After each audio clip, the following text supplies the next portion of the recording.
Good evening, everyone. We are ready to begin. This Planning Commission is called to order. This meeting has been properly noticed and posted in compliance with the open meeting law. These proceedings are being video recorded and can be viewed live on City of Las Vegas TV on Cox Cable Channel 2. You can also watch the meeting live online and access other city content by visiting lasvegasnevada.gov/connect. The proceedings will be rebroadcast on City of Las Vegas TV this Saturday after the meeting at 10 a.m., Monday at midnight, and the following Tuesday at 6 p.m. Please stand for the Pledge of Allegiance. I pledge allegiance to the flag of the United States of America and to the republic for which it stands, one nation, under God, indivisible, with liberty and justice for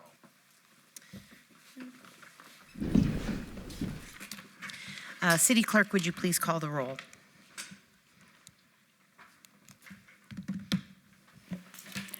Chair Taylor. Present. Vice Chair Kasama. Present. Commissioner Schlottman. Present. Commissioner Rogan. Present. Commissioner DeSalvio. Present. Commissioner Munford. Present. Commissioner LeBeau. Present. Thank you.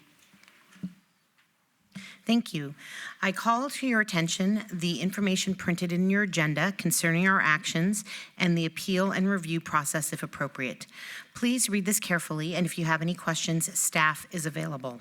Also, the second page of the agenda contains our rules of conduct. We appreciate your adhering to these rules so we can have a smooth meeting. Thank you. We'll go to item 4, public comment. For this portion of the agenda, public comment must be limited to matters on the agenda for action. If you wish to be heard, please come to the podium. Give your name for the record. The amount of discussion, as well as the amount of time any single speaker is allowed, may be limited. All comments made under this item for specific action items will be cross-referenced to those items. Are there any members of the public who wish to speak under this portion of the agenda? Okay, seeing none, we will move on to item 5 for possible action to approve the final minutes for the Planning Commission meeting of November 18th, 2025. May we have a motion to approve the minutes of November 18th, 2025?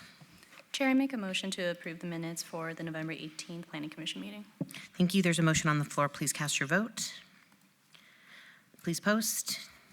And that motion carries. Move on to number 6, our housekeeping items. Are there any items that commissioners, staff, applicants, or members of the public would like to pull forward for action? Madam Chair, Nicole Eddowes for the record. The applicant is requesting to hold item number 13 to the February 10th Planning Commission meeting. The applicant is requesting to hold item number 14 to the January 13th Planning Commission meeting. This is the applicant's 4th request for an abeyance. The applicant is requesting to hold item number 15 to the January 13th Planning Commission meeting, and the applicant is requesting to withdraw without prejudice item number 22. And finally, staff is requesting to strike condition of approval number 5 from special use permit 25-0457-SUP1. Thank you. Sorry, Ms. Eddowes, what number is that? Item 9. Item 9. Okay, thank you. All right, does anyone wish to speak on any of these items? Okay, seeing none. Vice Chair Kasama, can you please make a motion on these housekeeping items? Thank you, Chair. I make a motion to strike condition of approval number 5 for agenda item 9. I make a motion to hold an abeyance to the February 10th Planning Commission meeting for agenda item 13, to hold an abeyance to the January 13th Planning Commission meeting for agenda item 14, and then to hold an abeyance to the January 13th Planning Commission meeting for agenda item 15, and then to withdraw without prejudice item 22. Thank you. There is a motion on the floor. Please cast your votes. Please post, and that motion carries. Okay, consent items. These are considered routine by the Planning Commission and may be enacted by one motion. However, any item may be discussed if a commission member or applicant so desires. Vice Chair, would you like to make a motion on our consent items?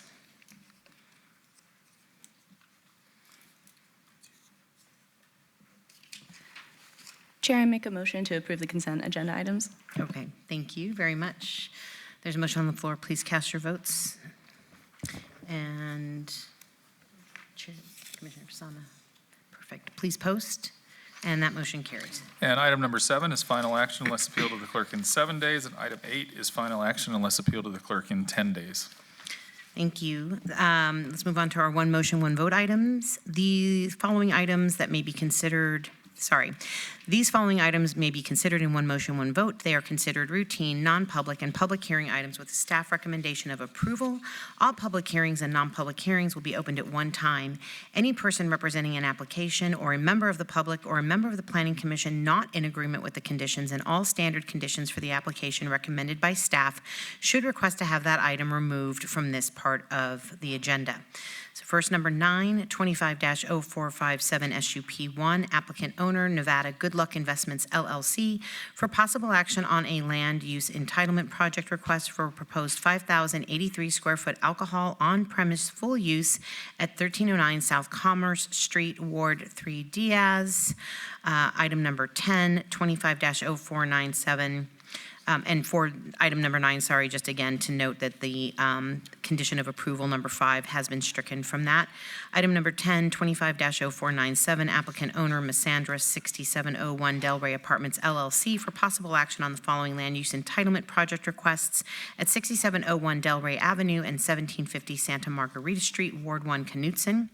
10A, 25-0497 VAR1 to allow an existing multifamily residential development that does not conform to approved plot plans Z0048-80 and Z0078-88 for setbacks APN 16302202010, RPD 18, residential plan development, 18 units per acre zone. 10B, 25-0497 VAR2, to allow an existing multifamily residential development that does not conform to approved plot plan Z006291 for setbacks APN 16302202011, RPD 19, residential plan development, 19 units per acre zone. Number 11, 25-0501, applicant owner Board of Regents of the Nevada System of Higher Education for possible action on the following land use entitlement project request at the northeast corner of Charleston and Shadow Lane, Ward 1, Knutson. 11A, 25-0501 VAC1, petition to vacate a portion of right-of-way Wellness Way. And 11B, 25-0501 TMP for a proposed one-lot commercial subdivision. And then finally, number 12, 25-0515 SUP1, applicant Aaron Negash, owner Shri Ganesha Inc., for possible action on a land use entitlement project request for a proposed 3,466 square foot alcohol on-premise full use at 700 Fremont Street, Suite A, Ward 3, Diaz. These items have been noticed for public hearing. Is there anyone wishing to be heard on these items? Okay, seeing none, I will go ahead and ask for a motion to approve. Madam Chair, before we call for a motion, on item number 9, I'm going to abstain as I'm currently under contract with the applicant on that particular property. Thank you. Thank you, Commissioner Schlottman. Can we have a motion, please? Chair, I'd like to make a motion to approve the items on the one motion, one vote agenda. That is item 9, 10, 11, and 12. Thank you. There's a motion on the floor. Please cast your vote. Please post, and that motion carries. And Madam Chair, items 9 and 12 are final action tonight unless appealed to City Clerk. And items 10 and 11 will move on to City Council on January 21st, 26. Thank you. All right, let's move on to our public hearing items, and we are going to go a little bit out of order tonight. We're going to start with item number 20, 25-0442 SDR1, applicant owner City of Las Vegas for possible action on a land use entitlement project request for the conversion of an existing two-story motel development for a proposed convalescent care facility and parking lot reconfiguration with waivers of Title 19.09 form-based code development standards at 2033 Fremont Street, Ward 3, Diaz. Staff recommends approval. May we have the staff report, please? Madam Chair, Jonathan Boyles for the record.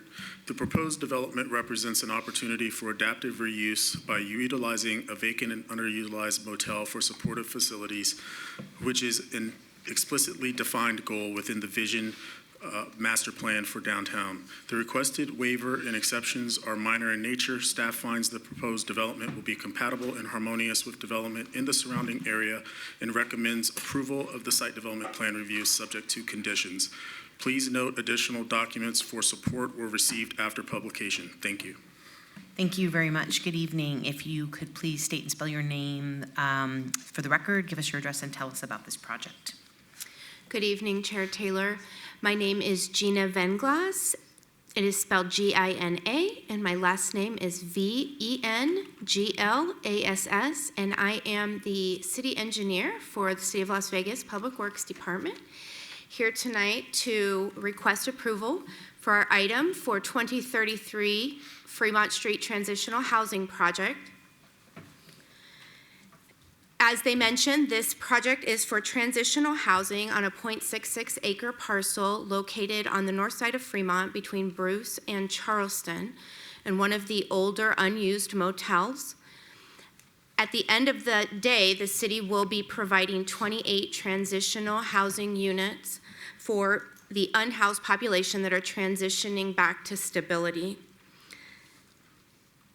The project will also be composed of a new parking lot, secured fencing, trash enclosures, and the other amenities necessary to make the project possible.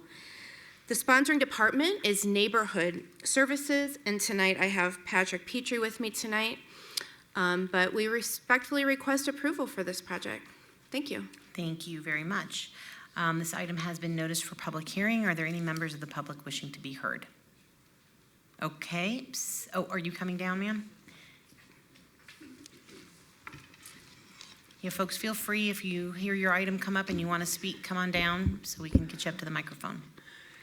Good evening, members of the commission. My name is Laura McSwain, MCSWAIN. I am a resident of McNeil, which is in close proximity to this project, and I'm also the founder and president of the Water Fairness Coalition. I am here primarily to object to any kind of reduction in landscaping. I think that we've got a lot of anecdotal evidence within our community relative to all the hot elements that we're allowing, that we're complicit in helping provide. Southern Nevada Water Authority is introducing artificial landscaping, artificial turf to our children's playgrounds. And while this project is, it's also not following the form-based code as I understand it. And I apologize, I didn't get to hear the whole application, but if I'm off base, please shut me down now. I did bring an article about landscaping and urban planning for the record, and also some general information about Lake Mead's condition. What I hope for is that we don't panic and allow for density where it may not really be responsibly provided if we're having to give up too many things. If I remember correctly, this item has 7 waivers, and having served on this board many years ago, landscaping was really kind of a beautification issue. Now it's really kind of becoming an imperative relative to quality of life. So anyway, thank you for your time. Thank you very much. Anybody else? Okay, seeing none, I will go ahead and close public hearing. If you'd like to come back up to the microphone. And was there any response or anything else you wanted to add? So the waivers that we were asking for are generally minor in nature. We are providing landscape on the property. As you know, this is an existing motel. There is a 2-story building on site and a 1-story building on site. Those will remain and be remodeled and rehabilitated. So the parcel is 0.66 acres, very tight spot, hard to provide much more landscaping than we're currently showing providing. And I do have the landscape plan here if they want to show it on the screen, or if planning can. There we go. Perfect.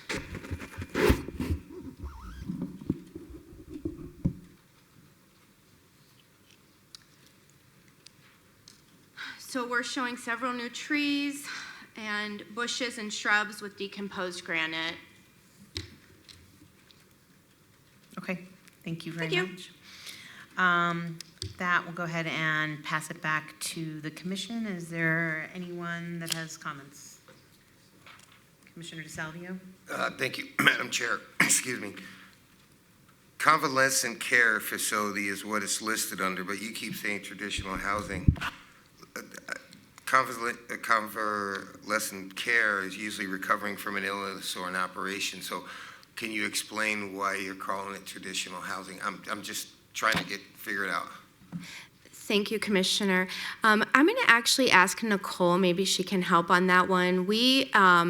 The name of our project is called Transitional, but planning had to advertise it under convalescent, and I'm not quite clear why. Yes, so this will be kind of the step in between, being in a shelter and fully being on your own. So in that capacity, some of these clients, are probably, some of them will need additional support services. There may be some, medical issues that haven't been addressed in a while. So we in looking at the code, and this is in the form-based code area, we determined that the convalescent care would be the best fit for what they're going to be, for the services they're going to be providing in the facility. Thank you. Okay, thank you. Anyone else? All right, Commissioner Schlottman? Yes, Chairwoman, through you. So full disclosure, I live in the area directly across the street, and I'm within the notification area, but it won't affect me any greater or lesser than anyone else, so I will be voting on this matter tonight. When we first had the county housing that come in across the street from the Fremont Street lofts, there was a lot of concern from the residents and people from the neighborhood about what's going to happen, why'd the city allow this to happen in our neighborhood, and this isn't, really supporting the goals of the district and pushing the neighborhood along. But, after living next to it for the past year and a half, 2 years, it's actually kind of cleaned it up quite a bit, which I'm shocked to say that, because what we had was, drug dealing, pimps, prostitution, everything you could possibly imagine going down in these hourly hotels right across the street, and it's just a nuisance. And we would see police and the police helicopters and people running through there, every night, 2 and 3 times a night. Cops would end up having to show up. I have to say, within the past 2 years, I hadn't seen any of that. And, this is one other hotel that, I'm not going to say we've had as big of issues out of, but, we've had issues out of every one of these around there. So hoping that if the city is actually operating this one and operates it as good as the county, that it'll help clean that hotel up as well, or motel up. So I don't have as big a concerns with this. It looks like we are. I know that there is an exception for those 3 trees. It looks like we're still planting quite a few trees on this property. And anyway, so I'm going to welcome this to the neighborhood and hope that y'all operate this, and you'll be hearing from me if we need to make some adjustments to it. Thank you. Are you prepared to make a motion? Yes. Madam Chair, through you, on item number 20? 25-0442 SDR1, move to approve subject to staff's conditions. Thank you. And you agree to all conditions? Yes. Okay, there's a motion on the floor. Please cast your vote. Please post. And that does carry. Thank you very much. Thank you. And that is final action tonight, unless appealed to the city clerk in 10 days. Thank you. Okay.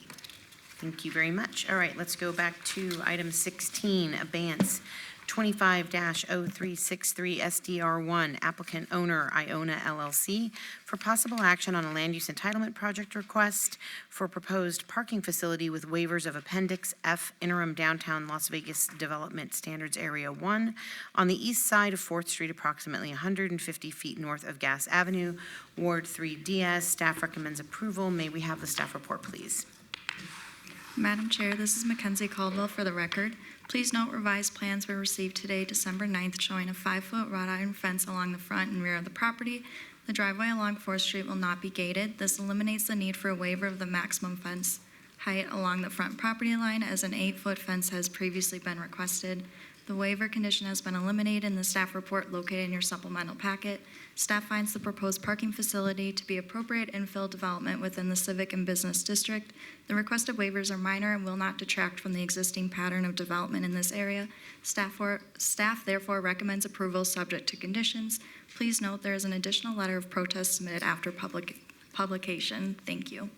Thank you very much. Good evening, sir. If you can please state and spell your name for the record, give us your address, and tell us about the project. Hi, y'all. Hope you're doing good. My name's Angelo Venzon, Angelo Venzon. I'm with Kimley Horn. Address is 6671 Las Vegas Boulevard, 89119. How do I turn is the camera already on? Sorry.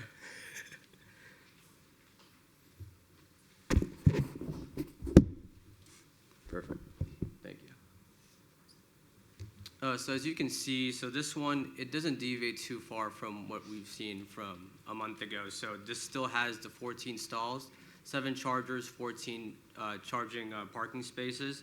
The main conversation that we've had with Commissioner Schlotman and our neighboring lawyers to the south is the area around here, around the amenities building, and the back part around here. The main concern was in regards to the unhoused, and so to mediate that concern, we've added the 5-foot wrought iron fence to match the facade of both the south and north neighbors, and we've also added gates around the amenities building.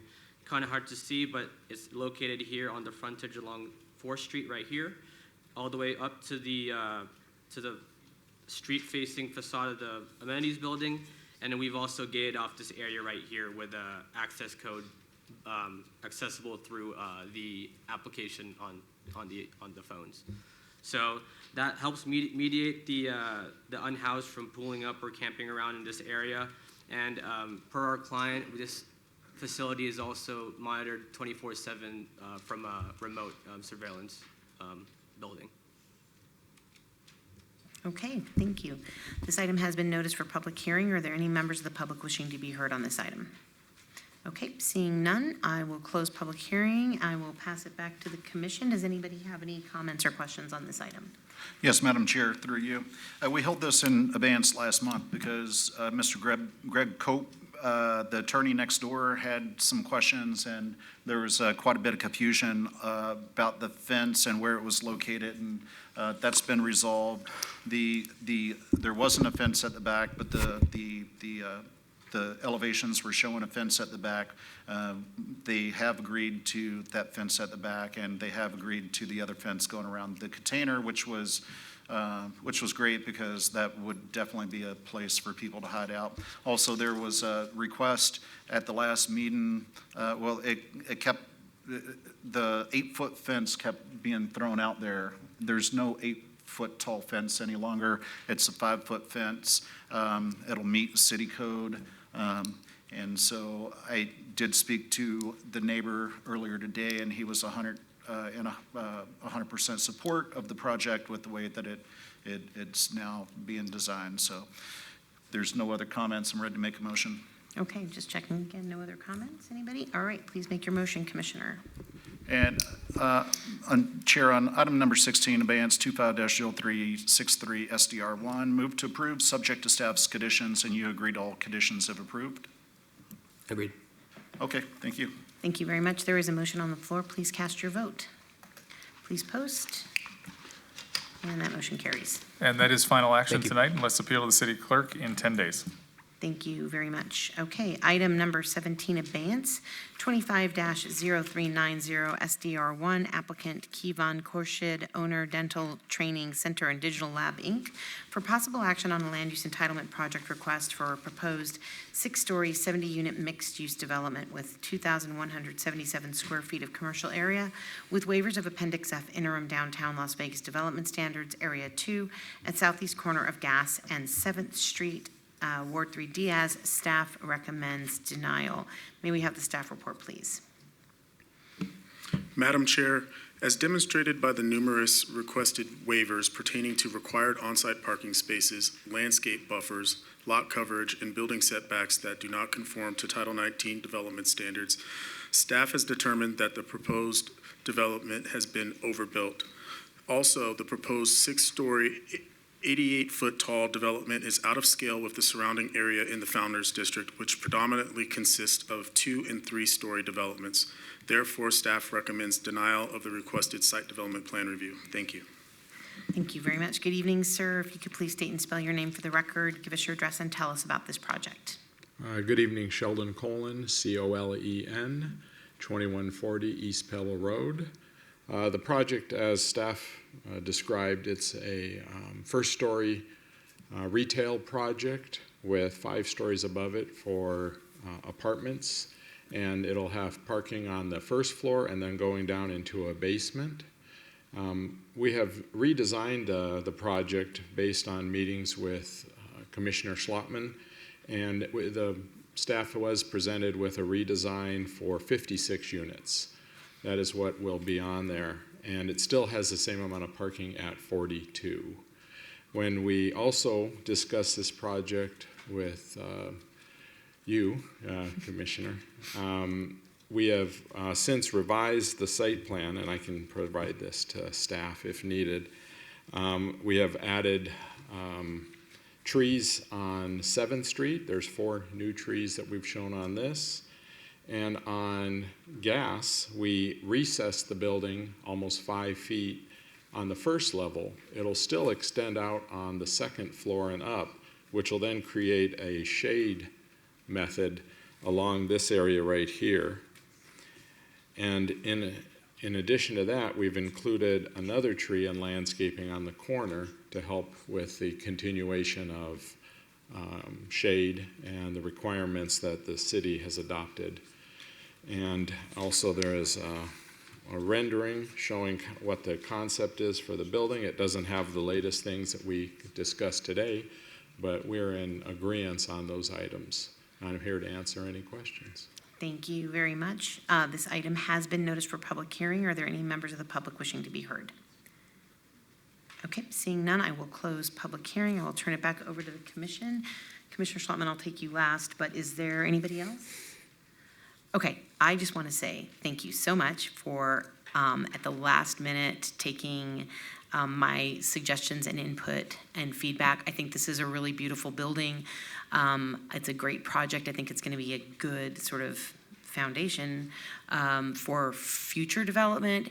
And again, I just really appreciate being able to have the conversation with you about the city's goals on Urban Heat Island, planting trees that we just talked about and passed last month, walkability. And so I just really, again, want to just say thank you so much for making those changes. Really appreciate the collaboration, and I will pass it to Commissioner Schlottman. Chairwoman, could we pass it to Nicole for just 1 second? Sure, absolutely. Ms. Eddowes. Madam Chair, for the record, Mr. Colen, do you have a copy of those that you have presented tonight that we can give to the clerk to make them part of the record? Okay.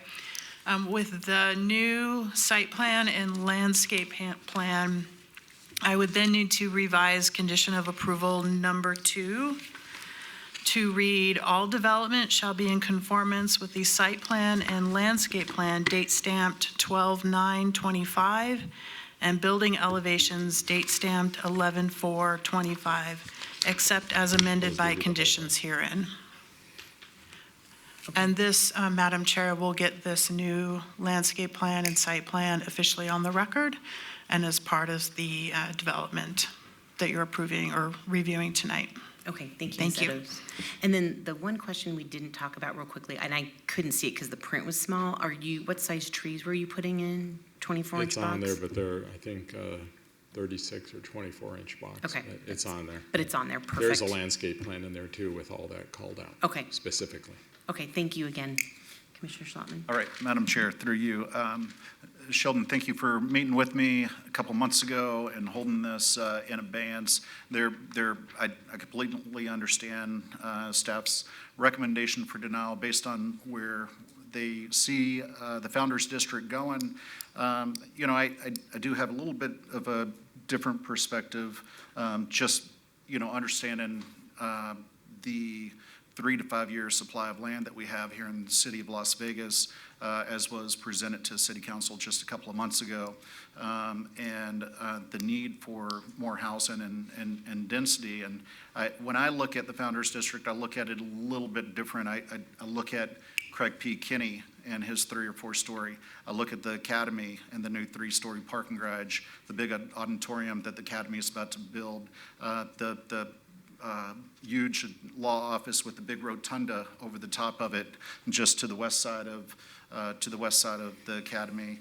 I look back at the apartments, the 8 or 10-story apartments that were built off of, that were proposed off of maybe 10th Street in Charleston, that I wasn't really in support of, but it went to council and did get support. And, you know, there's another apartment complex approved in this neighborhood, you know, within the past few years that did have some density. And the reason why we're seeing exceptions and waivers and so much on this particular property is because it is being built out to the property line, and in most areas in the Arts District or in other parts of Fremont, and we would be encouraging you to do that, but we're not necessarily encouraging you to do that in this neighborhood. But I have a vision, and I feel that that's where that neighborhood's going to go. It's not going to stick to single-story and 2-story houses. I feel that there's a higher and better use, and this is probably what we're going to see more of. So for those reasons, I appreciate you bringing it down. I didn't want to put the burden of having 70 units with only 40 parking spaces in this area. If it was in the Arts District, it would be a little bit different because there's a ton of surface parking lots, there's a city parking garage, there's other reasons. But when we're in this area, it's a newer area that you know, we kind of do enjoy a little bit more parking on the streets, and I just don't want to burden all the neighbors with one project coming in and taking up all the off-site parking. So I appreciate you and your the owners of the project acknowledging that and making that adjustment. You have a little bit higher parking standard at 0.75 spaces per unit. That's a lot higher than what we have applied to some of these other apartment complexes down in the Arts District, and for those reasons, I appreciate you doing that. So if there's no other comments, I'm ready to make a motion. Please do. And you did hear the condition that Ms. Eddowes read into the record about adding the trees and the date stamped plan and all of that? Yeah, we agree to that. Yeah. Okay. And you agree to all other conditions of approval? Yes, we do. Okay. On item number 17, abeyance 25-0390 SDR1, move to approve subject to staff's conditions based on the testimony heard tonight. Thank you. There is a motion on. And, excuse me, to clarify, that's amended conditions? And along with the edit condition. Okay, thanks. There's a motion on the floor. Please cast your vote. Please post. And that motion carries. Thank you. Thank you again. And that will move on to City Council on January 21st. Item 18, 25-0303, applicant owner KCRH3 LLC, for possible action on the following land use entitlement project requests at the northeast corner of Kyle Canyon Road and Schaumburg Road, Ward 6, Bruni. Staff recommends denial on the land use entitlement project. 18A, 25-0303 VAR1, to allow 83 parking spaces where 133 spaces are required and 1 loading space where 2 are required. 18B, 25-0303 VAR2, to allow a 54-foot residential adjacency setback where 96 feet is required. 18C, 25-0303 SUP1, for a major amendment of an approved special use permit. 22-0172 SUP1, for proposed 200 square foot expansion and a 900 square foot outdoor patio area to an approved 3,800 square foot alcohol on-premise full use, 18D 25-0303 SUP2 for proposed 2,500 square foot alcohol on-premise full use, and 18E 25-0303 SDR1 for a major amendment of an approved site development plan review, 22-0172 SDR1 for a proposed one-story 10,349 square foot commercial development with a 900 square foot outdoor patio area and parking lot reconfiguration with waivers of building orientation, building facade, and perimeter landscape buffer requirements. May we have the staff report, please? Yes, Madam Chair, this is Christian Gates, Community Development for the record. Staff finds the proposed development is not consistent with the vision of commercial development in this area as described in the Kyle Canyon Special Area Plan. Requested waivers, exceptions, and variances to Title 19 requirements further demonstrate the proposed development's incompatibility with future development in the surrounding area. Therefore, staff recommends denial of all requested entitlements subject to conditions if approved. Please note, the parcel number on the agenda is incorrect, and the correct parcel number is APN 126-01-301-013. And please also note that additional letters of support and protest were submitted after publication. Thank you. Thank you very much. Good evening, sir. If you can please state and spell your name for the record, give us your address, and tell us about the project. Yes, good evening, Madam Chair, Planning Commissioners. My name is Tony Celeste, address 1980 Festival Plaza Drive, here on behalf of the applicant. Also with me in the audience is Adam Corrigan, who is the applicant and property owner. First, if I can just direct your attention to the overhead. You can see our site here is highlighted in yellow on the northeast corner of Kyle Canyon and Schaumburg. Before I get into this application, I think it's important for me to just give you a quick background on the current entitlements of this project and how we've gotten to where we are today, submit for the request for these entitlements. Back in November of 2022, this site plan was approved. It was approved allowing for a 3,800 square foot tavern located here on the corner of the site, or excuse me, internal of the site, and then on the corner, a drive-through restaurant that was about 2,300 square feet. Total square footage was about 6,100 square feet. And again, this was approved 3 years ago in November of 2022. Shortly after these entitlements, Mr. Corrigan did buy this site. He was not the property owner at the time who did entitle this site. Last year, we did come in for our first extension of time. Reason being is when this was first entitled, it was still a lot of development plans that were going through and being approved for the surrounding residential, including what is now approved around us, which is Tri Point Homes. Also, the extension was necessary just to allow additional infrastructure and improvements to get closer to the site. This past year, we have been working more on his development plans and what for more his type of uses. And in conjunction with that, we have worked extensively with Ward 6, in particular, Councilwoman Bruni, Planning Committee, or Chairwoman Taylor, to go over this site, to go over their vision and make sure we provide uses that are compatible with the vision out there. I'm proud to stand up here today thinking that we have been able to do that and now presenting you our revised plan. As you can see right here from our site plan, we are proposing one building instead of two. The total square footage is about 10,300 square feet, so it is about 4,000 square feet total more than what was previously approved, however, located in one building.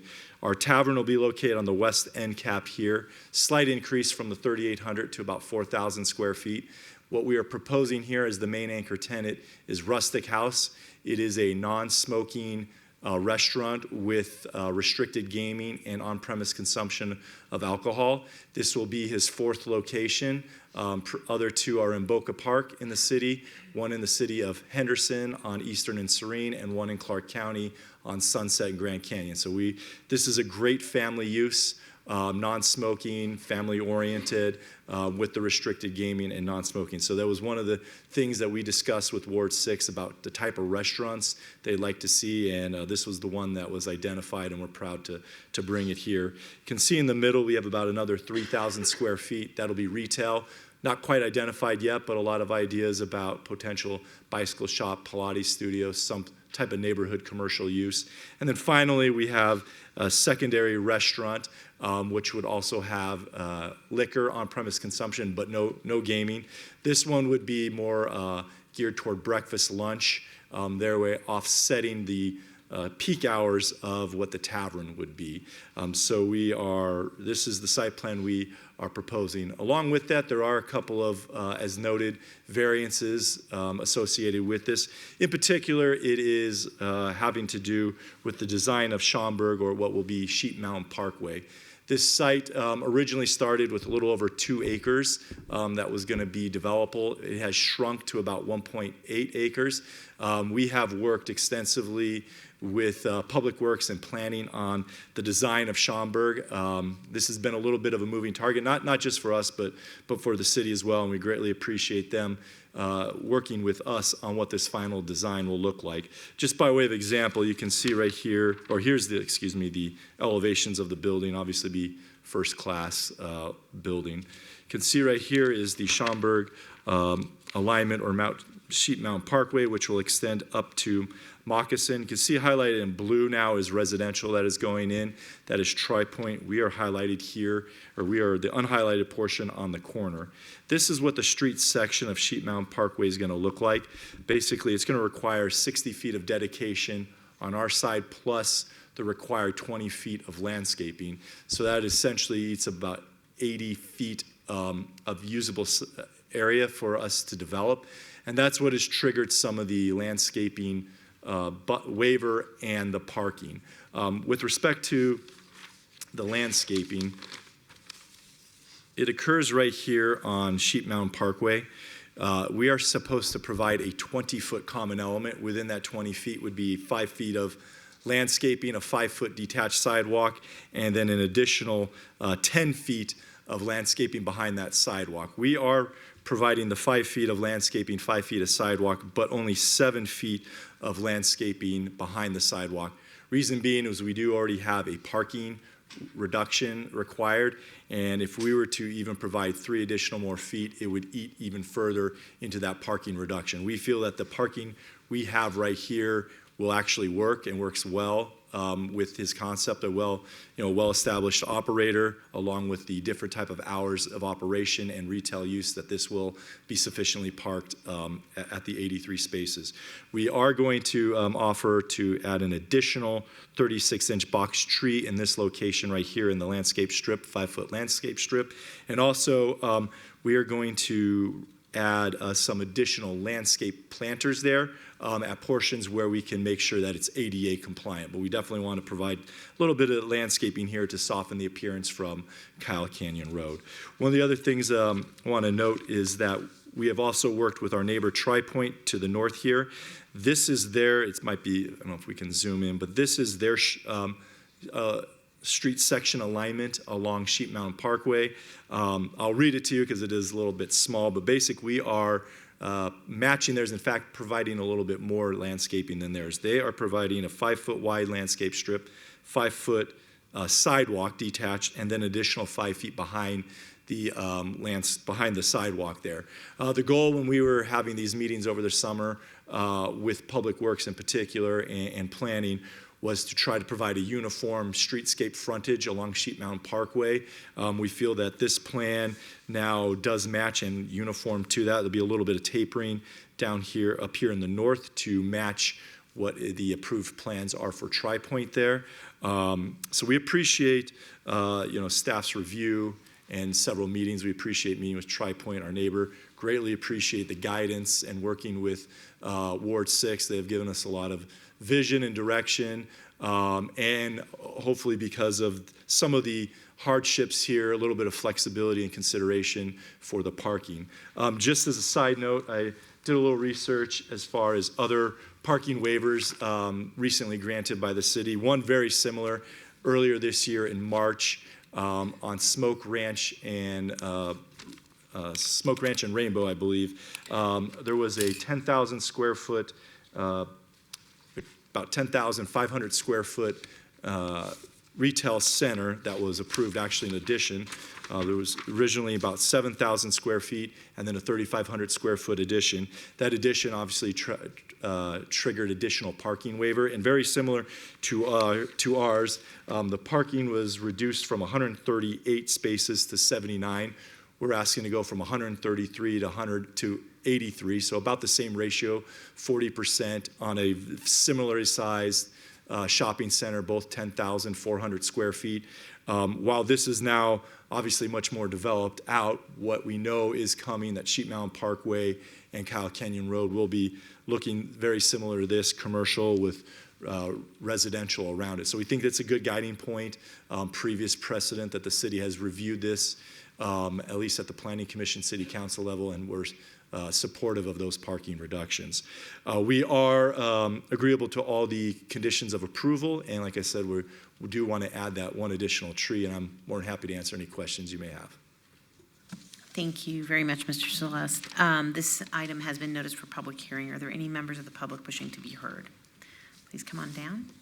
State your name and spell it for the record and give us your address. Hi, Tom McCrae, T-O-M-M-A-C-R-A-E. My address is 10475 Drasky Street. I'm northwest of this location up in the rural estates.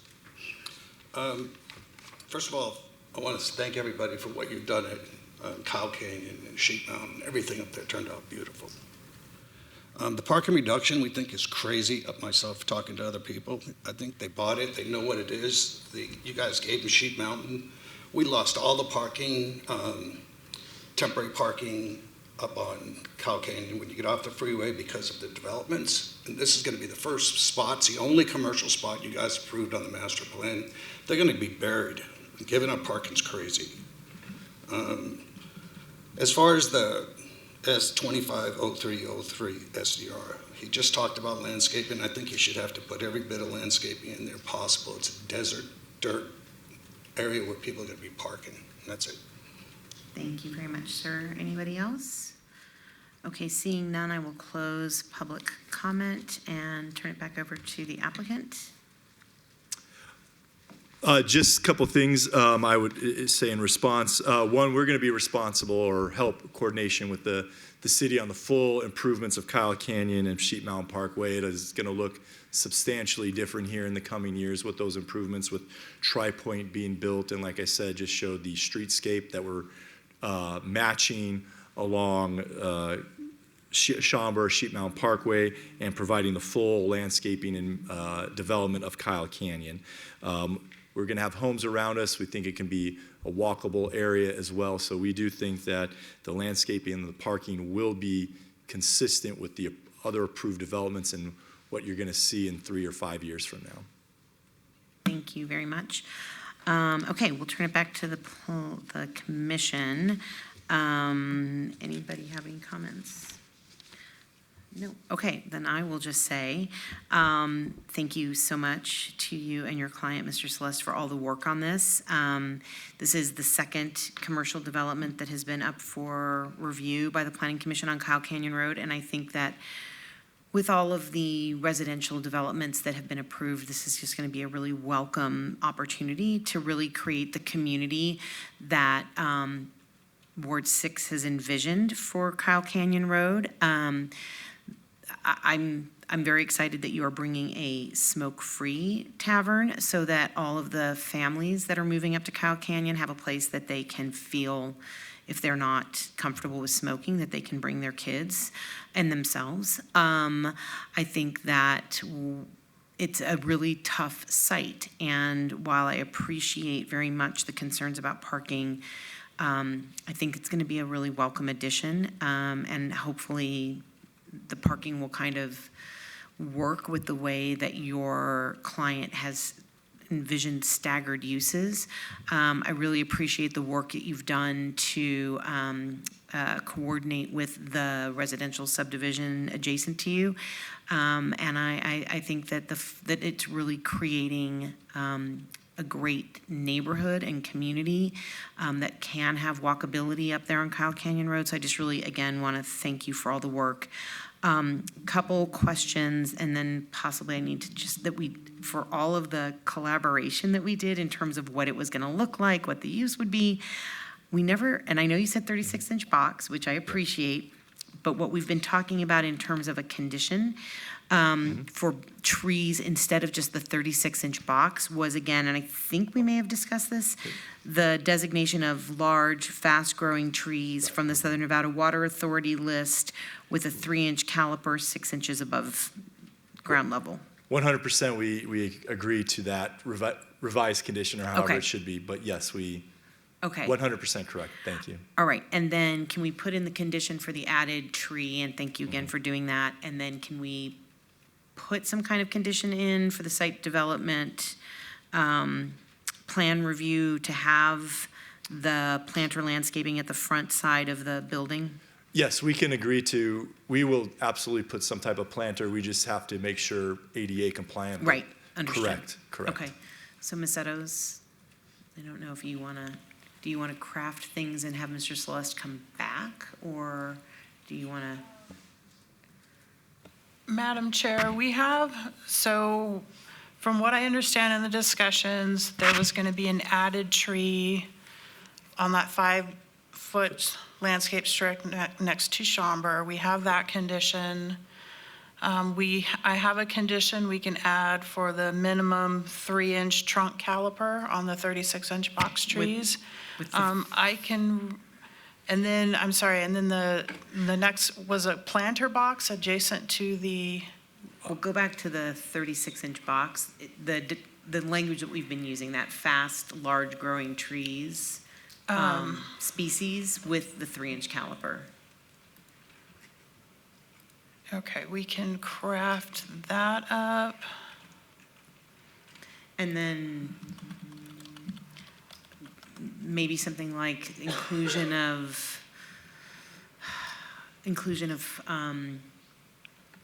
additional planter-based landscaping not to occlude ADA parking or access.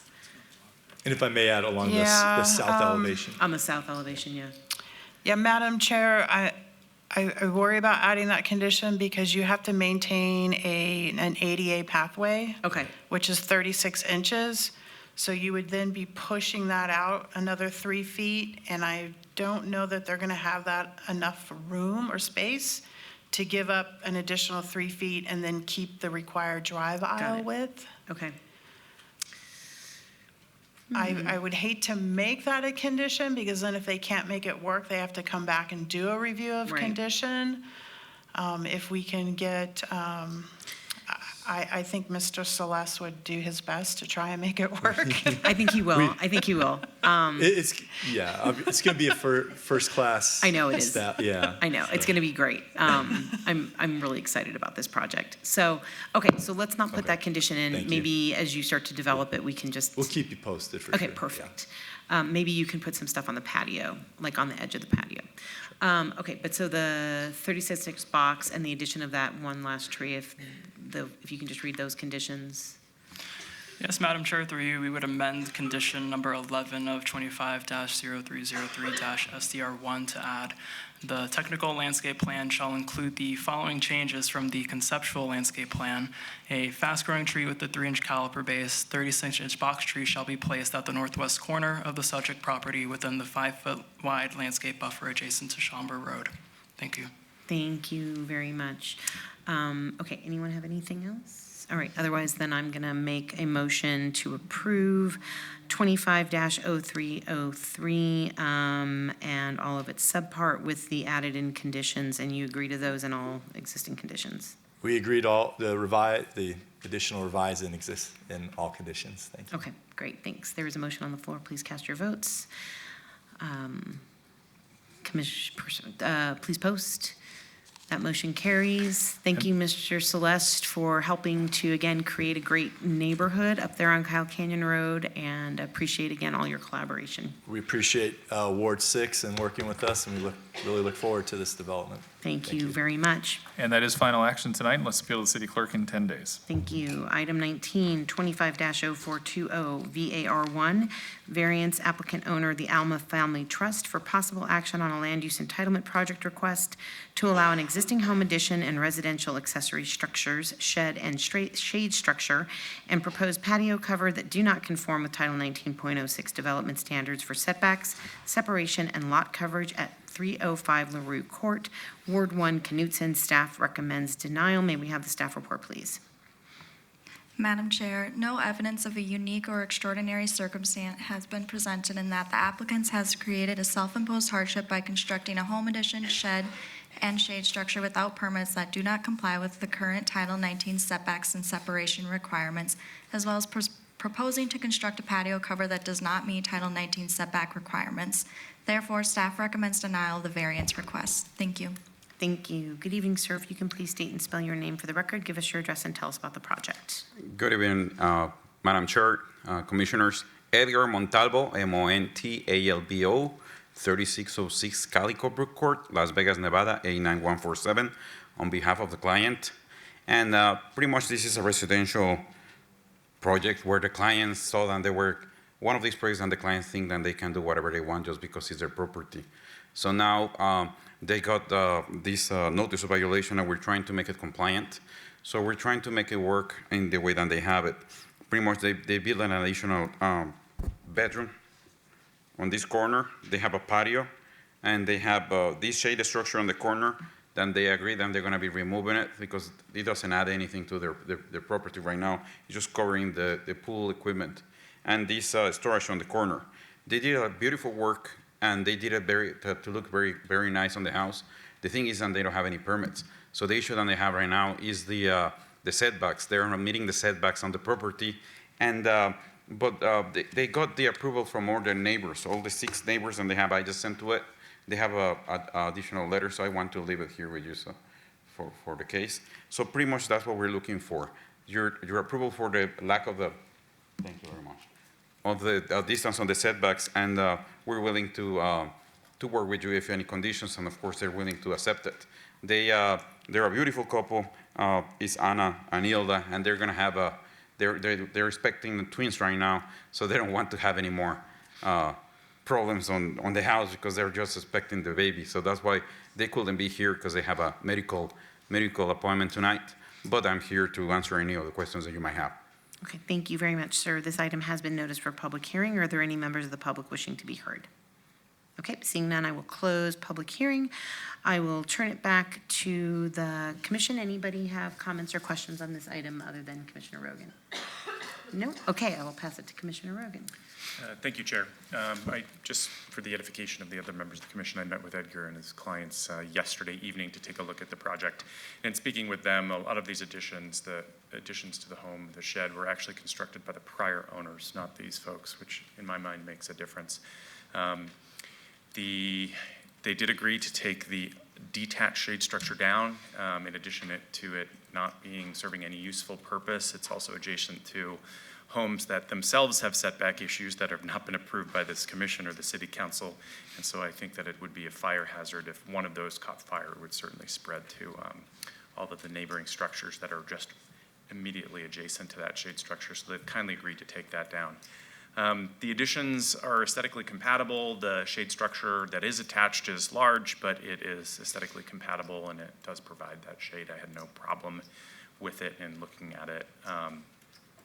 So, Edgar, you agree to take down that shade structure, right? Yes. Okay, and you agree to all the other conditions? Yes, we are. And Ms. Eddowes, I believe there's some amended conditions due to that agreement to take down the detached shade structure. Madam Chair, the following conditions are amended to read as follows. Number 7, a variance is hereby denied to allow a 0-foot side yard setback where 3 feet is required, detached shade structure. Number 8, a variance is hereby denied to allow a 0-foot rear yard setback where 3 feet is required, detached shade structure. And number 9, a variance is hereby denied to allow 53% lot coverage where 50% is the maximum allowed. Thank you. And that's only because the detached shade structure brings you down below 50%. Yes, thank you. All right, and since there are no other comments, I'm ready to make a motion with regard to Agenda Item 19, Project 25-0420 VAR1.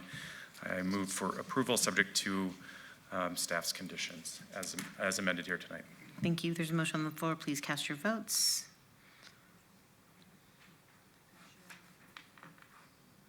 Commissioner Runford? Oh, great. Please post. And that motion carries. And that is final action tonight unless appealed to the city clerk in 10 days. Thank you very much, and Merry Christmas to all. Thank you very much. Item 21, 25-0473 SUP1 applicant Jerry Doer, owner JLC Nucleus LLC, for possible action on a land use entitlement project request for a proposed 2,400 square foot alcohol on-premise full use with a 3,400 square foot outdoor patio area at 926 West Owens Avenue, Ward 5, Summers Armstrong. Staff recommends approval. May I have the staff report, please?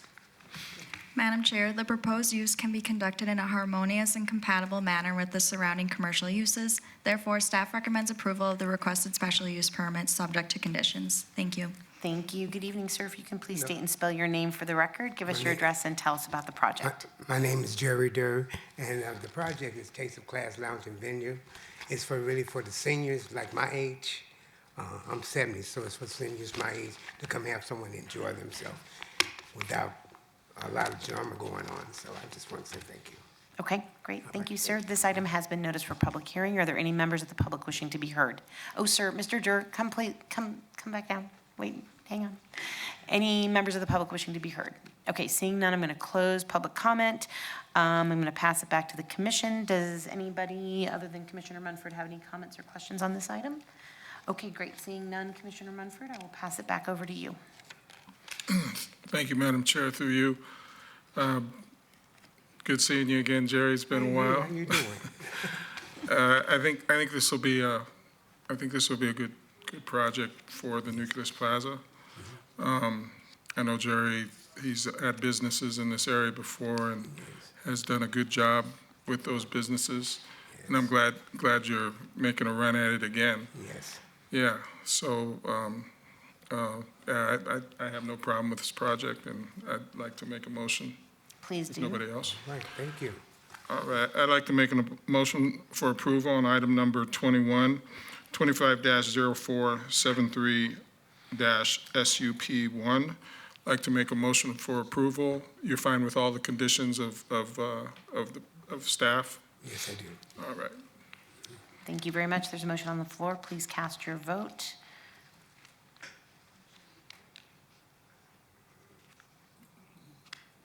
Please post. And that motion carries. And that will move on to city council on January 21st. Thank you. Okay, Item thank you. 23, 25, thank you, Mr. Doer. Thank you. Item 23, 25-0483 VAR1, applicant owner Guadalupe Genevieva Ramirez, for possible action on a land use entitlement project request to allow an existing residential accessory structure carport that does not conform to Title 19.06 development standards for replacement, separation, and aesthetic compatibility at 86 Page Street, Ward 3 Diaz. Staff recommends denial. May we have the staff report, please? Madam Chair, no evidence of a unique or extraordinary circumstance has been presented in that the applicant has created a self-imposed hardship by constructing a carport without permits that do not comply with current Title 19 setbacks and separation requirements, as well as proposing to construct a patio cover that does not meet Title 19 setback requirements. Therefore, staff recommends denial of the variance request. Thank you. Thank you very much. Good evening, ma'am. If you can please state and spell your name for the record, give us your address, and tell us about your project. Hello, my name is Guadalupe, Guadalupe, and Ramirez, Ramirec. And so, yes, I'm asking for you guys to let me continue having my patio cover. It's just for personal use, and the problem right there in the house is that we get the sunlight directly to our windows.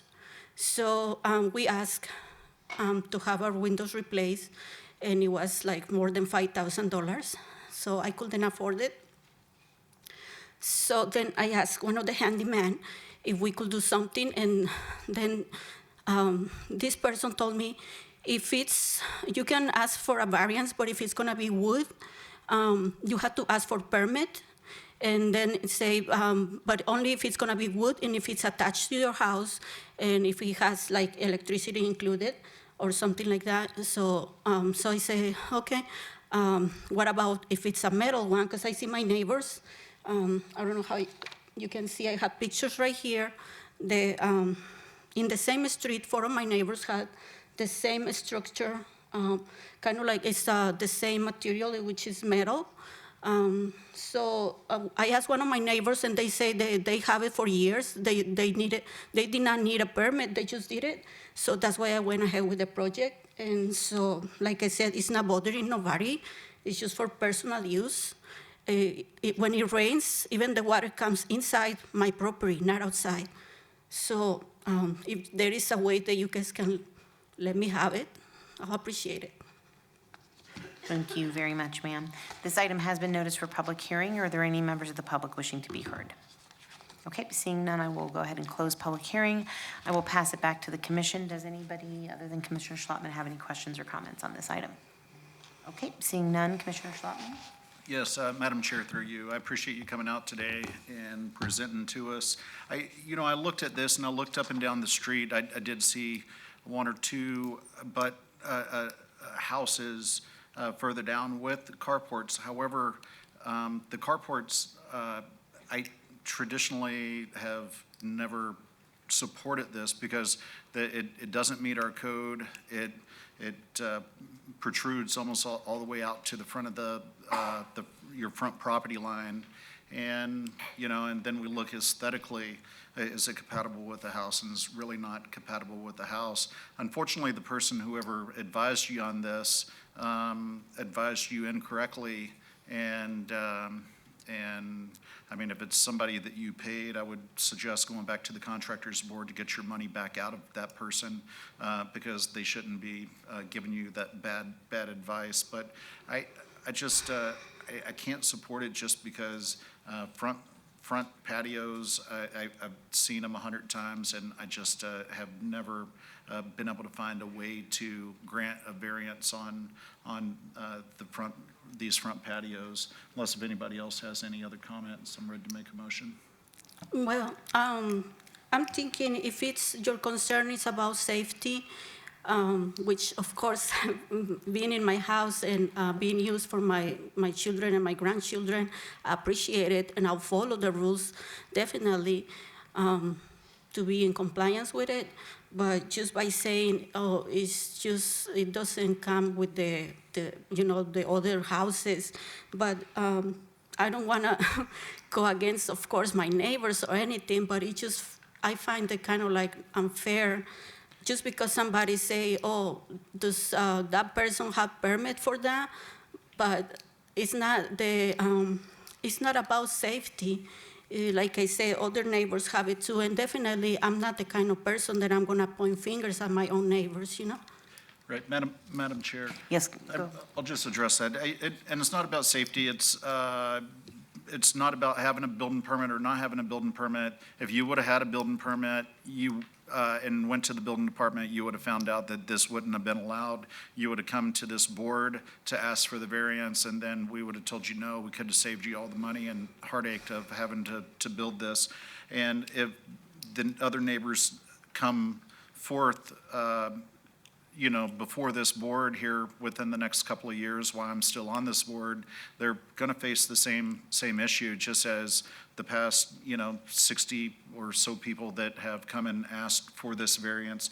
In very few cases where there is a huge setback on a property, a residential estate, or something where the house is, 50 feet, 75 feet back from the property line. If a patio enclosure would encroach 3, 4, 5 feet, but the entire patio enclosure is encroaching. So, and if it was about just anything coming into your windows, light or whatever, you could use shades.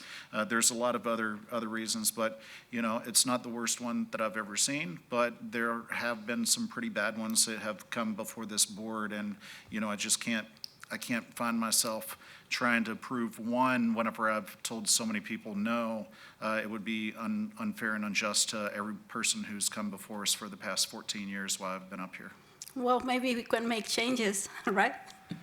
We could, but this is one where where I feel that there's good reason why we don't do this, and I could show you plenty of reasons at some other time why we don't do this, and because there are some really, really bad ones out there.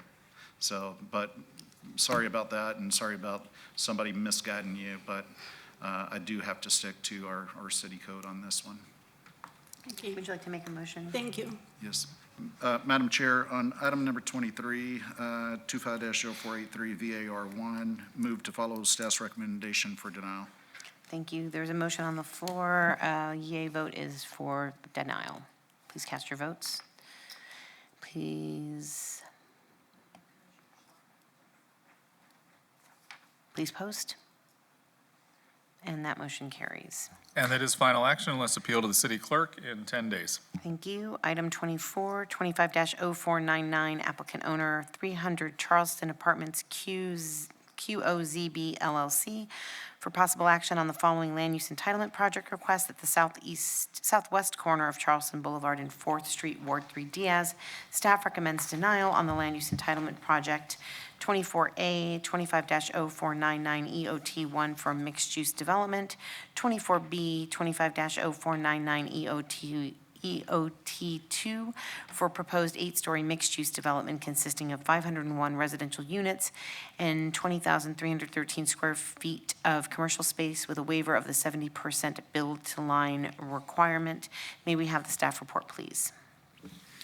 Madam Chair, on October 22nd, 2019, the Planning Commission approved a special use permit and site development plan review for entitlements related to an 8-story mixed-use development at the subject site. This is the third request for an extension of time of these entitlements. Due to this being the third request for an extension of time, staff has determined the applicant has not demonstrated the ability to develop the site in a timely manner. Therefore, staff is recommending denial of both extension of time requests. Thank you. Thank you. Good evening. Can you please state and spell your name for the record and give us your address and tell us about this project? Sure. Hi, Laura Drea, 520 South 4th Street. Drea is spelled D-R-E-J-A. I'm here on behalf of the applicant and the current owner. As staff did mention, this technically is the third extension of time of an entitlement established in 2019. However, this current applicant bought the property in August of 2022. This is only the extension of time for this party as they have had the property for a little over 3 years. In that time, the applicant has submitted a minor modification to improve upon the design. The improvements included daylighting a lot more of the amenities and also the units. And then they also switched up the unit count to reduce the studios and add more 1 and 2 bedrooms. These modifications were approved approximately 9 months ago in January of this year. We've only had 9 months to enact that design. But regardless, the master plan aims to attract more residents to the Arts District and to promote residential infill. This project remains perfectly aligned with these goals. We're moving in the right direction, and we're confident that you will see the appropriate progress by this time in 2022, or 2027, as per the conditions. Thank you. This item has been noticed for public hearing. Are there any members of the public wishing to be heard? Okay, seeing none, I will close public hearing. I will pass it back to the commission. Does anybody other than Commissioner Schlottman have any questions or comments on this item?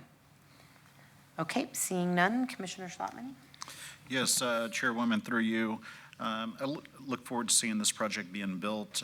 Can you remind me how far you've made it on plans on this particular project? On this particular project, we did develop the structural plans. They haven't been submitted yet. We've also extensively designed the landscaping plan. We hope, if things go to plan, that we'll break ground by January of 2027. Okay. And we did have a conversation about this particular project, and just to put it on the record, what we did discuss was I want to see progress here before the 2 years is up. I want to see I want to see civil plans, I want to see building plans, I want to see it in the building department, or I want to see it going up in the air. If that significant progress is not made, and 2 years come around and I'm still sitting up here, you're not going to see my support, so don't even ask for an extension of time.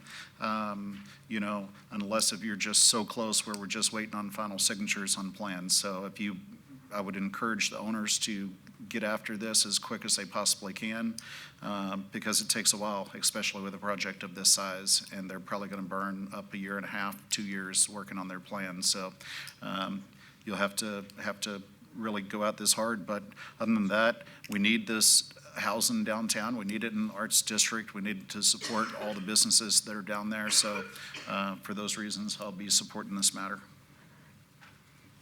Okay, thank you. Commissioner Schlottman, did you want to make your motion? Yes. And this is on item number 24, 25-0499. Move to approve. That would be on 24A and 24B, subject to staff's conditions, and you agree to all staff's conditions if approved. Yes. Thank you. Thank you. There's a motion on the floor. Please cast your vote and please post. And that motion carries. Thank you. And that is final action unless appealed to the city clerk in 10 days. Thank you. Item 25, 20-0500, applicant owner LV Medical District Hotel LLC for possible action on the following land use entitlement project requests on the southwest corner of Charleston Boulevard and Payhor Drive, Ward 1, Knutson.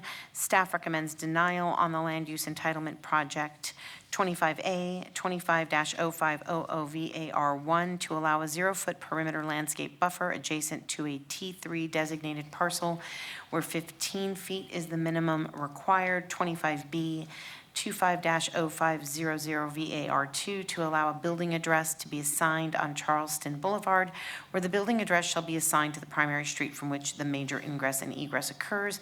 And 25C, 25-0500 SDR1 for a proposed 5-story, 140-room hotel development with waivers of Title 19.09 form-based code development standards. May we have the staff report, please? Yes, Madam Chair, the proposed development encourages medical tourism as an economic growth strategy for downtown Las Vegas, which would be supported by the hotel development. However, the associated variances and waivers of Title 19 requirements demonstrate the proposed development's incompatibility with adjacent residential development in the immediate area. As such, staff recommends denial of the requested variances and site development plan review, subject to conditions if approved. Please note, there is a revised staff report and landscape plan in your supplemental packet. Thank you. Thank you very much. Good evening, gentlemen. If you can please state and spell your names for the record, give us your address, and tell us about this project. Good evening, Madam Chair. For the record, John Curran, 10660 Royal Pine Avenue, here on behalf of the applicant and from the development team.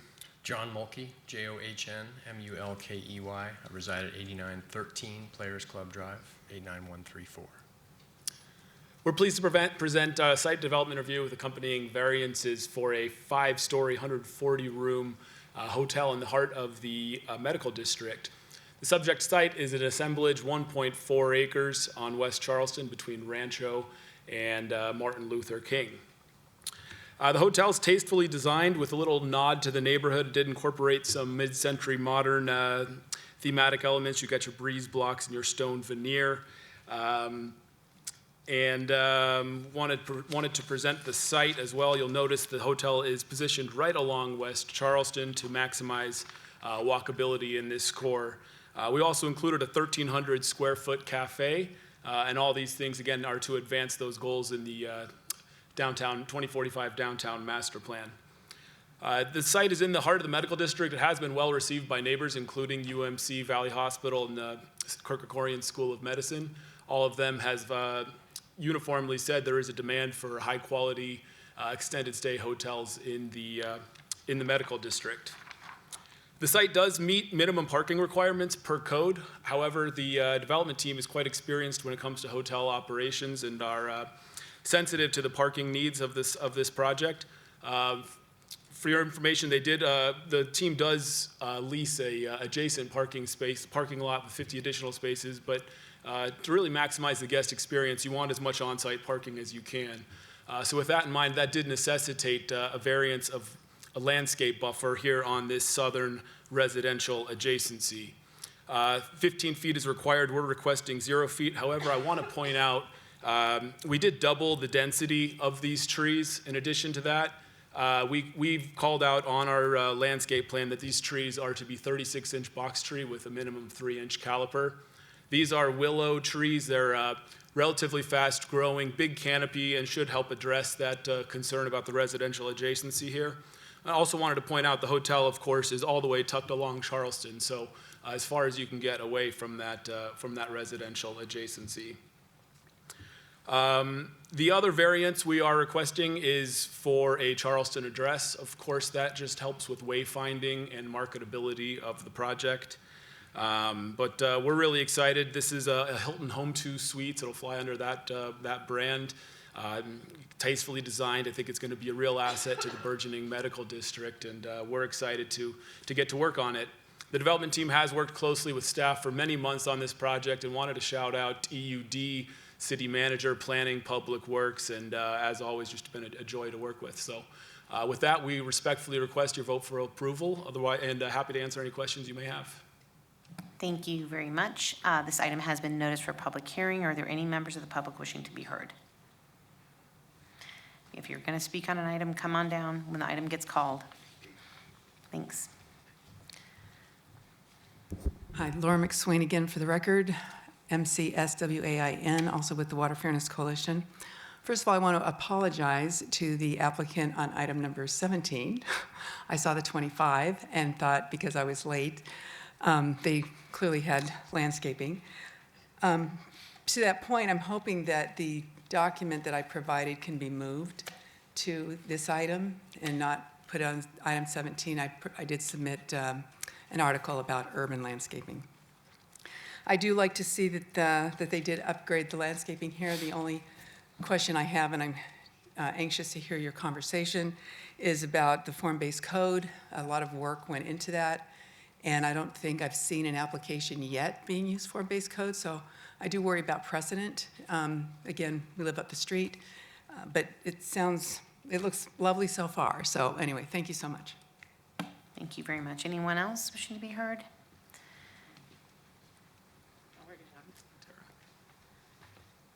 If anybody else wants to be heard on this item or any other items, please come down when the item gets called so that we can just have people up at the mics. Hi, Tara Anderson for the record, TERAANDERSON, 1213 Eaton Drive. I completely respect and appreciate as a resident of the area the need for development and infill in this area, but I implore this body to please require conformance to form-based code. This is precedent setting. My biggest concern is the commercial value. We already have very overburdensome land prices, and if we're not conforming to this, we're going to exacerbate that problem. We have an entire commercial core of downtown that is underutilized and underdeveloped, and projects of this nature are better suited there. There's also the heart of the medical district in which form-based code anticipated the density and the use and the like, and so very, very concerned about setting precedent on a recently adopted form-based code that we have yet to proceed with implementing in the city. And just for the record, we have a project asking for a variance, and with all due respect to the commissioner, just 2 applications ago, we didn't award a negligible variance to a resident on an affordability issue in a marketplace where they put a carport on their home, and we're allowing and considering large-scale developments such as this nature not conforming to the standards that the city has adopted. So please take that into consideration before allowing the variance. Thank you. Thank you very much. The applicant want to come back up? And, oh, sorry. Anybody else want to be heard on this item? Okay, seeing none, I will close public hearing. I will bring the applicant back up for any response. Yeah, I would just point out again, this site is strategically located right across the street from UMC. Patients who often have long-term stays, have families and friends who come to visit, and that proximity is critical to have a sort of high-quality extended stay. Again, we've heard unanimous sort of feedback from those hospitals that this is a really strong demand in the area. I'd point out that A hotel of this size might typically be built on a 2.25 acre type site. This assemblage is 1.4 acres. Again, we do control additional parking on the other side of the street, but the irregular parcel size and trying to get this onto the site just necessitated that variance, and really think we made some pretty good accommodations to try to do the best we could on this. Thank you very much. Okay, with that, I will pass it back to the commission. Does anyone other than Commissioner Rogan have any comments on this item?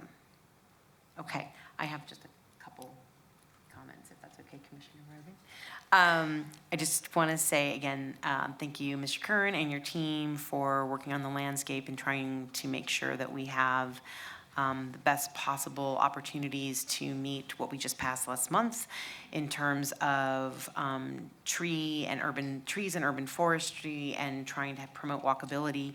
I also just want to say anecdotally what an incredibly important project I personally think this is. I had a family member have to have an extended stay in a hospital in another major city, and there was not a hotel nearby. I had to take a cab back and forth, and so I appreciate the thoughtfulness of this project.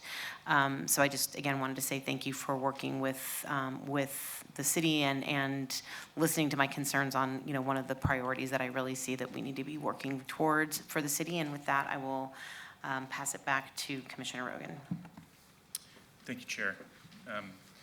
Coincidentally, I was going to the same hospital that your family member was and had the same issue where there was no hotel in the vicinity of the hospital.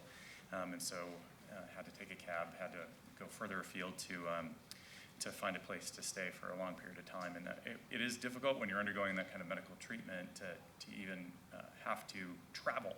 And so having a hotel like this in the vicinity of a hospital is a major boost to not only the city, but is also particularly to UMC. That being said, I did have concerns with some of the requests that you had brought forward, and we were able to work through some of those. The major concerns I had were twofold. First was the orientation of the entrance to the hotel being on Charleston Boulevard rather than in the rear. You made your best efforts. You brought several designs forward to me. It just wouldn't work. The choice is either having the cafe front Charleston Boulevard or having the hotel front Charleston Boulevard. And I think the cafe makes sense. A cafe in the rear or a smaller cafe really isn't going to work. It would never survive at that location. The second concern was the neighbor to the south with the 0-foot landscape buffer along that residential property. That was a no-go. I would have killed this project for that reason alone.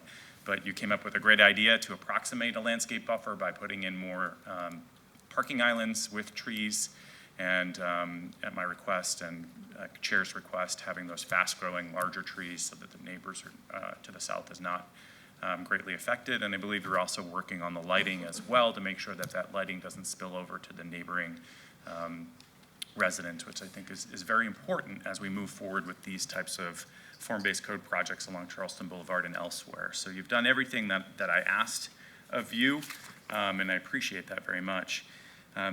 The waivers of the form-based code that have been requested are relatively minor. For example, the main building body is a depth of 105, where 100 feet is the maximum allowed. Those are negligible.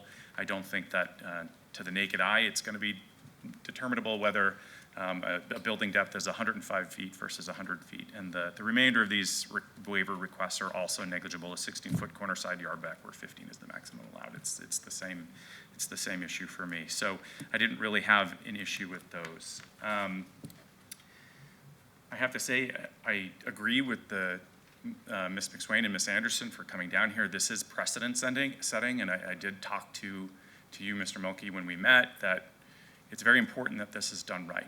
Because if we start granting waivers, huge waivers and huge exceptions to the form-based code, everyone's going to expect it. And then the design is going to deteriorate, and we're not going to meet the goals of the form-based code and the goals of transit-oriented development if we start allowing that to happen. But that being said, these are relatively minor, as I said before, and I have no problem with them. With that record made, are there any other questions before we move on? Was there any amendments to conditions related to the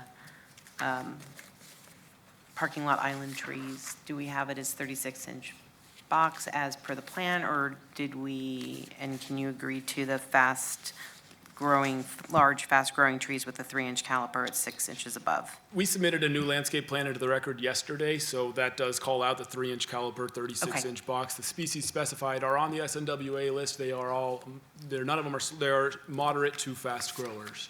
Okay, and they're large on there? They're large designated trees? Yes, the southern adjacency, these are all, the large willows, 36, 3-inch caliper, and that's a big canopy, yeah. Okay, thank you, Mr. Kern. Madam Chair, the updated plans and the staff report is in your supplemental packet that is on your dais up there for you. Okay. Yeah, it was received after posting, so we have to make it a part of the record during this hearing. So we provided a hard copy for you, for you to review physically. Okay. Thank you. Thank you. Apologies for having to ask the question. Thank you for submitting that plan. Okay. Commissioner Rogan, would you like to make your motion? Yes, thank you, Mr. Kern. Before I do, you've had a chance to review the conditions in the supplemental packet, and you, on behalf of your client, agree to all of those conditions? Yes. Okay. With that being said, with regard to Agenda Item 25, Project 25-0500, subparts A through C, I make a motion for approval subject to those conditions. Thank you. There is a motion on the floor. Please cast your votes.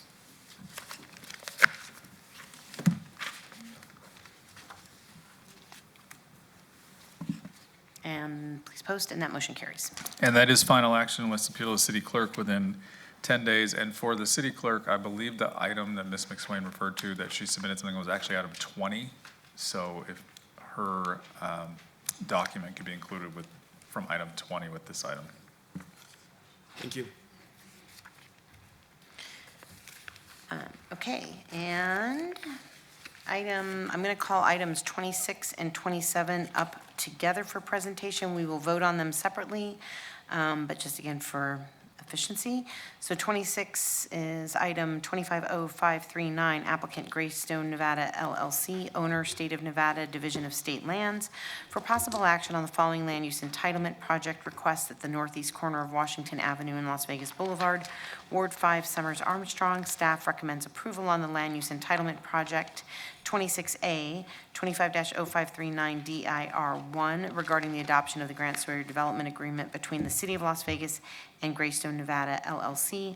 26B, 25-0539 TMP1, for a proposed 290-lot single-family residential subdivision. And then item number 27, which is 25-0540, applicant Greystone Nevada LLC, owner City of Las Vegas, for possible action on the following land use entitlement project requests generally bounded by Washington Avenue, Maryland Parkway, Sagman Street, and Las Vegas Boulevard, Ward 5, Summers Armstrong. Staff recommends denial on the land use entitlement project.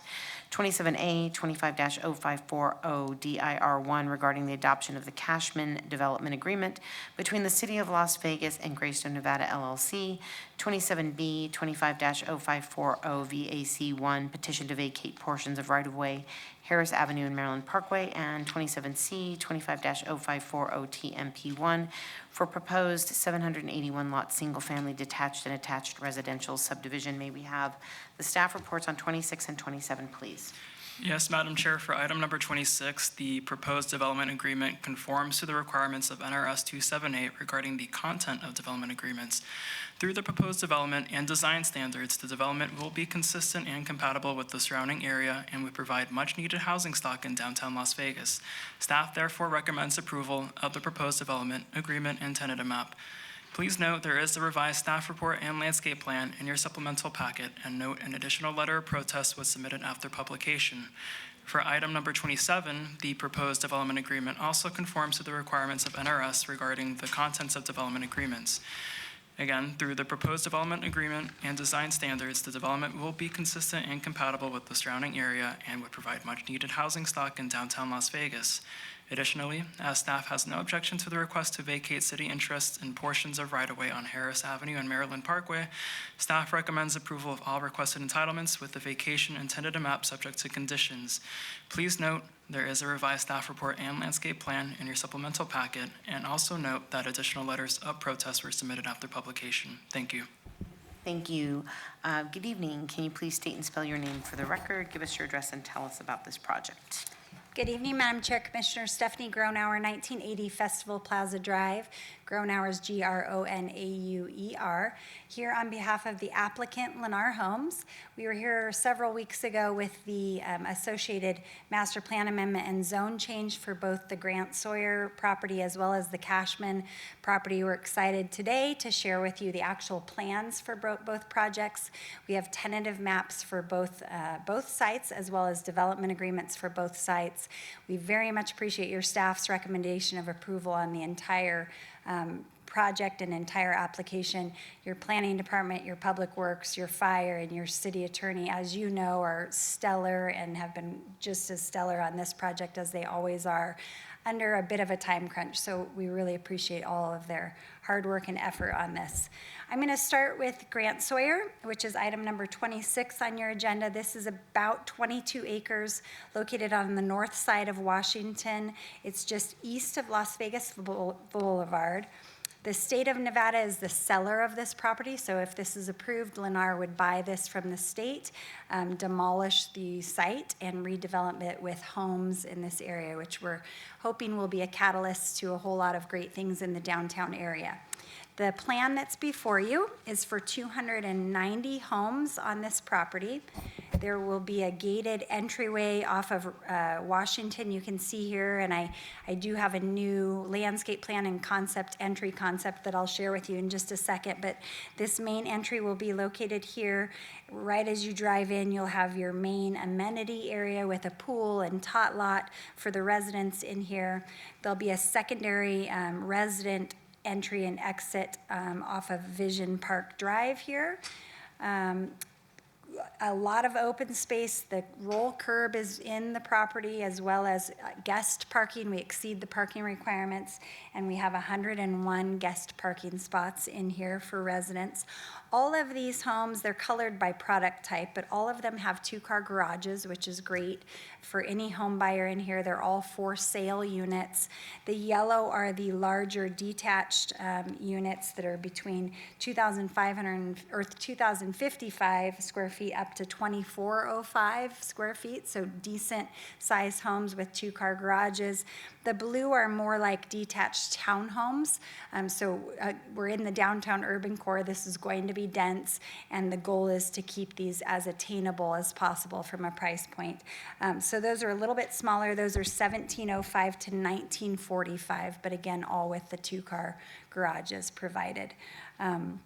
So excited about that. The development agreement does allow up to the R3 density, which is 24.99 units to the acre. But as I mentioned, this site plan is 290 units. It's about 12 units to the acre, so it's well under that density that would be allowed. But if we were to do anything, we'd have to come back before you, obviously, with a revised tentative map to show any revisions. This is that landscape plan I mentioned, so you can see we've got a lot of ample trees, connectivity. There's a trail along Las Vegas Boulevard. The entry feature, again, it's concept, but it'll look really nice on the eastern edge of that entryway. This is not going to be the name of the community, but again, just to show you a concept for what this master plan community really will look like on the north side of Washington. That is the highlights for Grant Sawyer. It takes me to Cashman. So here's Cashman on the south side of Washington. This is about 55 acres of property. On the south side of Washington, Las Vegas Boulevard is again to the east. You'll see on our map we've set aside about 2.6 acres of land on Las Vegas Boulevard for future commercial development. So it's not a part of our plan, and someone at some point will come through and develop that commercial property. I know there's a huge demand in the downtown area, and especially with all these homes for commercial, so that'll be a nice added area for the commercial. For the site plan, we have, this is our site plan. Again, the main entry will be on Washington with a really beautiful long entryway located here. There will be two other access points on Maryland Parkway along the south, one that's a gated egress and ingress, and one that's just a egress here. As I mentioned, that future commercial will be located here along Las Vegas Boulevard. It needs to be parceled out, so at some point after this, it will be parceled off and sold and developed as commercial. This one has an even more dense cross-section of product. They're designated by color as well. The yellow are those detached homes, all of which are 3-story. The orange, the pink, and the blue are all townhomes with different variations, so it'll look different and live different in here. Most of the homes have 2-car garages. Some of the smaller ones, which are the blue here, have either a single car or tandem. But for the most part, these all have 2-car garages. They're, again, all for sale units. So everyone in this whole neighborhood, it'll be a new neighborhood, will own their property, own the land under their property with either a townhome or a detached single-family home. Again, there's guest parking and roll curbs in this community as well. We have 169 guest parking spaces for 781 units. We have a total of 950 parking spaces total in here. And again, a mix of sizes. They go from as small as 1,300 roughly, or actually, sorry, 1,100 square feet, all the way up to that 2,000 plus in the yellow units. So the goal, again, is to make sure that these homes are attainable for people that want to buy in this area, that live in this area and haven't been able to afford housing or live in this area, for new home buyers. I mean, this really is an exciting new addition to the downtown area, and hopefully, as I mentioned, it'll be a catalyst to change in the overall area.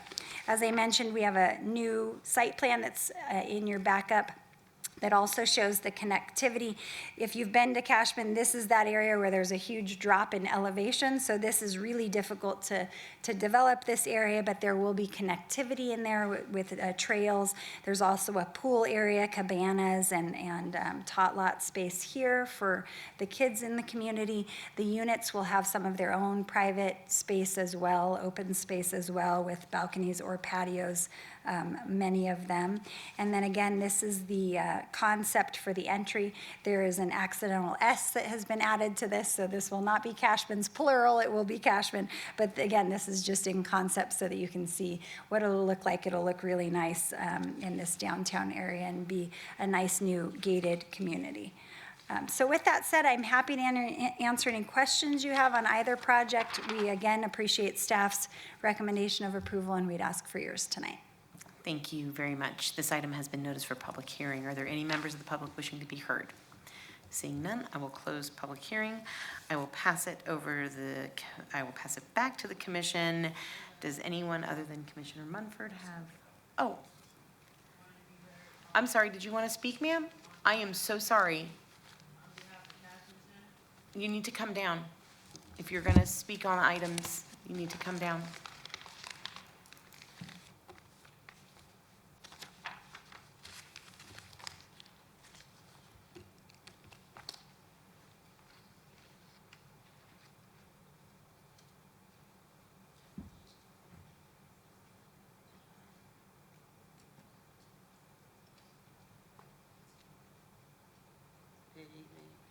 Thank you, ma'am. Sorry about that. Yeah, please state and spell your name for the record. Give us your address, and we can go ahead and make your comments. Okay. Well, my name is Ranshita. My last name is Hurt, H-U-R-T. R-A-W-N-S-H-E-T-A. My dad named me. I was born and raised in Las Vegas, Nevada, November 10th, 1990. Unfortunately, out here in Las Vegas, to be current events, you know, are current, but I pretty much spend all my birthdays in jail out here. I don't know, but it's kind of a tradition for me being from Las Vegas, and I ask them, like, why are you always messing with people from Las Vegas? And, you know, like, I don't know, they just, like, pick on us or something like that. Probably guys we went to school with are total losers, but, yeah. But I was incarcerated for my birthday, and now I'm 35. Ma'am, did you have comments on this project? Yeah. Okay. So, I was born and raised in Las Vegas, Nevada, so we've been around that all of our lives. Fireworks used to be occurred every day, most of the time, all the time. People used to have meetups and like family projects there and car shows. And I had my first performing artist event. So I do music for 25 years now, and I write poetry books and things like that. So I published online too. My artist name is Ronnie Brands. Google it, whatever. I have music videos, and I published my own book on Amazon Kindle, and it's up on sale for Walmart and Amazon right now. But being born and raised in Las Vegas, Nevada, we really don't have any art centers for certain people. Like it doesn't matter with ethnicity, just public speaking, hearing to support striving artists. So being born and raised out here for 15 years, I've been, doing my own music production and things like that because I want to do the arts for all the talented, it's millions of talented artists out here. Okay. From all Ma'am, did you ages. have any comments on the project Yeah, specifically? Cashman Field Center, In the yeah. Cashman Field, I'll give you about 30 more seconds. No problem. I performed there when I was 21 years old, and my mom she took me there, and that's my biggest fan, and she told me if I was gonna mess up, then she was gonna mess me up. So that was my first music performance there, and I killed it, and I nailed it. And people came up to me, and Snoop Dogg himself, a lot of people was like, keep doing that, and that was 15 years ago. So if the Cashman Center was gonna be something for us, I shouldn't. Ma'am, are you in support or denial of this project? In denial, Okay. we need more support out here for struggling artists, and one of them buildings is ours. Okay, all right. Thank you so much for coming down and sharing your thoughts with us. We'll call the applicant back up.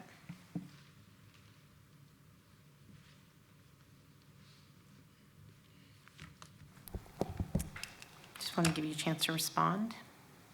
I appreciate the comments. I think she's right. There's so much history on both of these properties, and the goal really is to not take it away, but preserve some of the sentiment of all of the history of this area and, like I said, make it a catalyst into something new and hopefully have more people living downtown that creates more synergy, and the arts district, all the things you've seen that have happened downtown with some of those other districts hopefully will happen here as well. Okay, thank you so much. Okay, with that, I will pass it back to the commission. Does anybody other than Commissioner Munford have any comments or questions on that? Commissioner DeSalvio? Thank you, Madam Chair. Through you, I totally dig the idea of doing what you guys are doing to that area because, it's well needed. Like you said, affordable housing or obtainable housing is definitely, will hopefully uplift that area. The only thing that kind of throws me off is I would have liked to have seen a little bit more open space, like a park area, just because I feel that that area is missing that park element, especially now that Cashman Field will be going away. I just think that would have been a great ambiance to that development. But other than that, it's definitely needed, and I definitely support it. Anyone else? Okay, I'm just going to echo that it is a project that I think is going to be good for the area. It does make me a little maudlin because I spent so much time doing state policy work in Grant Sawyer, but I think that the area really needs this kind of a boost. And I appreciate your willingness to put in rolled curbs. I appreciate your willingness to put in some more landscaping. And so thank you for the work, and thank you for bringing for purchase products to the urban core so that people have that opportunity. Commissioner Munford. Excuse me. To you, Madam Chair. Yeah, I'm pretty much in agreement. This would be a great project. A lot of these new developments, they don't have enough guest parking. I think both of these sites will have nice guest parking. Also, I like the idea for that area that this property will be gated. Is it going to be electronic gating, or is it going to be with security or It'll be electronic gating. electronic yes, gating? yeah. Okay. And then I like the density. I like the for the Cashman Center that the density is going to be a little higher, but instead of condo units, you're going with townhomes and single family. And I've stated this before, that the commercial space that's on the west end, I'd really like to see, hopefully we could get some kind of grocery store or something for that area. It's kind of a food desert as it is right now. And with all those people coming in, we talked about it, that it's quite a ways to go grocery shopping, especially for all the people in there. So hopefully we might be able to find a commercial developer that has a relationship with a major anchor grocery store, or even one of the smaller grocery stores operations that have been popping up in the city lately. But with that, I'd like to make a motion. Okay, please do, Commissioner. I'd like to make a motion for approval for item number 26 and 27. 26, 25-0539. Oh, Commissioner, sorry, I'm being requested to have you make the motion separately. So do Okay. item 26 and then do item 27. Thank you. Thank you. Through you, Madam Chair. Item 26, 25-0539, 26A, 26B, would like to make a motion for approval per all conditions. You're fine with the conditions? Yes, sir. There's a motion on the floor. Please cast your votes. Please post. And that motion carries. Thank you very much. And for item 27, I'd like to make a motion. 25-0540, 27A, 27B, and 27C. Make a motion for approval. Subject to conditions? I'm sorry, subject to conditions, and we're fine with conditions on that. Yes, sir. There's a motion on the floor. Please cast your votes. Please post. And that motion carries. Thank you very Thank much. you. Have a great night. And both of those, 26 and 27, will move on to City Council on January 21st. Thank you. And then our final item tonight, citizens' participation. Citizens' participation is public comment during this portion of the agenda, and it must be limited to matters within the jurisdiction of the Planning Commission. No subject matter may be acted upon by the Planning Commission unless that subject is on the agenda and is scheduled for action. If you wish to be heard, come to the podium and give your name for the record. The amount of discussion on any single subject, as well as the amount of any single time, and the amount of time any single speaker is allowed may be limited. Are there any members of the public wishing to be heard for citizens' participation? Ma'am, if you want to speak, you got to come down. Or you want to be heard again? Okay, great. Then I'm going to close citizens' participation. I'm going to say I hope everybody has a wonderful rest of the holiday season. Merry Christmas, Happy New Year, all of the best to everyone's families and friends. And I'm going to call this motion adjourned, our meeting adjourned.